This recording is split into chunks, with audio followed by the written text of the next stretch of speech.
Now, a revival of Mike Leigh's iconic 1970s play Abigail's Party is set to be staged at the Mac Theatre here in Belfast, and that opens on the 14th of April and runs right through until the 5th of May. And last week I went along to meet the cast during rehearsals and find out all about the show. Well, what do you want to listen to then, Lily?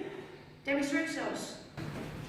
Well, if everybody wants to listen to Rehearsals, then we'll push him on. Tom, do you like Rehearsals? Yeah. He's fantastic, isn't he? Yeah. So, I don't know him, I'm afraid. Oh, you'll like him, he's lovely. Yeah, he's really good, so would you like to listen to him? Yes. Yeah! Oh, there you go, Lawrence.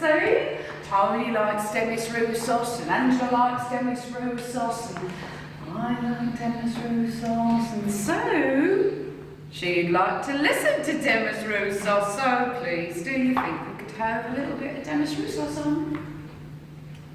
Yes. Thank you. So, Roisin, we've just seen the clip there. The big question I want to know, do we actually get to hear some Demis Roussos? You absolutely get to hear some Demis Roussos. That is one thing that Beverly's not going to have a party without.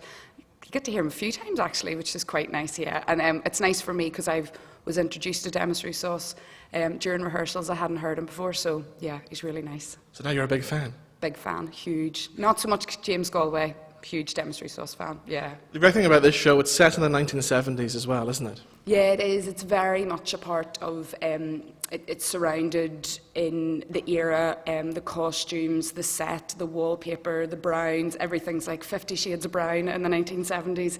The music, just the food. I would imagine the play is going to be very, very nostalgic for people coming to see it, and they'll remember references. Of course, a lot of people will remember the BBC version of the play, which was in '77, I believe. So it's been great, as I love doing period pieces as an actress. You get to really research and get your teeth into the politics of the time and the background and what was going on, and that sort of seeps into the text a lot during the play. So yeah, it's great. So for people who come to this for the first time, tell us all about Beverly. Who is she? Oh, well, Abigail's quite tall and she's got fair hair, quite long fair hair. She is flamboyant, narcissistic, she absolutely loves herself. She used to work in like a beauty counter. She is a working class, aspirational working class girl who's just trying to clamber her way up the social ladder, and she is trying to do the done thing, and she doesn't know how to, and she gets it all terribly wrong, and it's hilarious. One of the best examples I can give is when she is delighted, one of the guests bring along a bottle of wine, and it's a red wine. She says, "Oh, I'll just pop it in the fridge, I'll be back in a second." I'll be right with a Bacardi, thank you. First started drinking it when I went to Mallorca. As much as she is fun and flirty and fabulous and everything's big and leery, I really think Beverly's just completely rooted in insecurity and vulnerability, and I think she's got a few things going on in the background that are making her behave the way she does. That's quite sad, really. So it's been really nice to uncover those layers. Oh, what? This? Oh, it's just informal, you know, so... I have had the best job for the last 3 weeks. I've just been sitting in rehearsals, laughing my head off all day, every day. It's fabulous. Plus, I was a child during the 70s, so it's bringing all those things back, all the references to the music and the fashion and everything.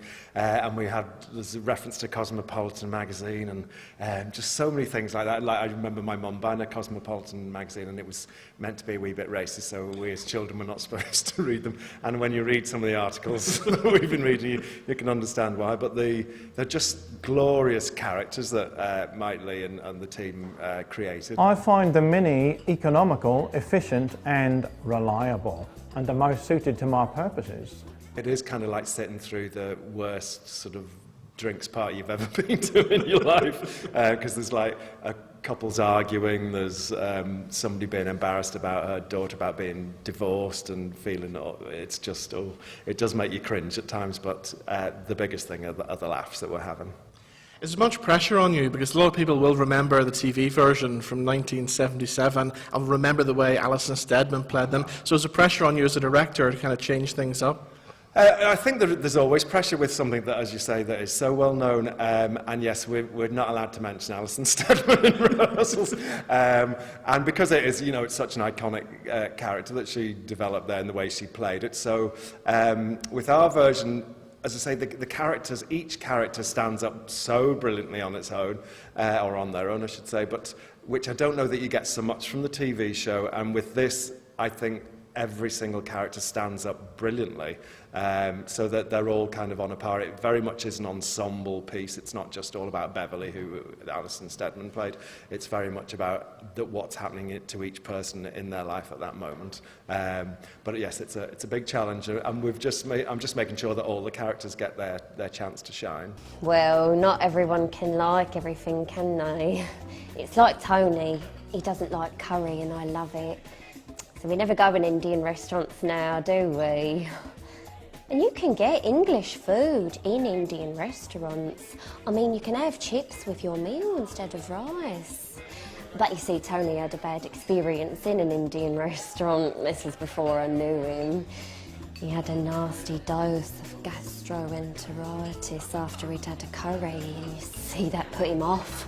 So Angie, well, what is there to be said about Angela? She is a nurse and she is very fun-loving. She's quite, although she doesn't realise it herself, she's put down by her husband a lot, and she really is under his strict sort of rules at home, and that's something she doesn't even realise herself. She's slightly oppressed in that way, and I think that says a lot about many women at the time, many women in the 70s, where they were really under the rule of their husbands. So Angela is just very fun-loving. She is just always smiling. She sees the positive in every situation and in every one.